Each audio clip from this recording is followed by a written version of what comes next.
The first direct duel between the two cars is now over. And what a day it was. And yes, it probably comes as no big surprise that the BMW was faster than the Miata. Watch the video and you'll see exactly how much faster it was. But the biggest surprise of the day didn't come from lap times. It came from the Mazda. The mx5 Miata was incredibly fun to drive, and more importantly, it handled lap after lap, pushed hard without missing a beat. There's something special about driving an old-school roadster flat out on a racetrack. The connection, the feedback, the feeling of being truly alive. Just wow.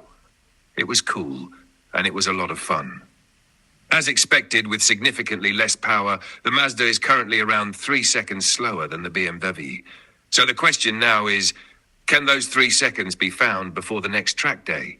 It won't be easy, but the potential is definitely there, and there's a plan. Now it's time to wrench, to upgrade, and to refine the mx5 even further. The testing and the duel will continue in April right here at Sturup Raceway in Sweden. So stay tuned and follow the ongoing improvements to the mx5. I'm really looking forward to the next tests and the next results. Thanks for watching.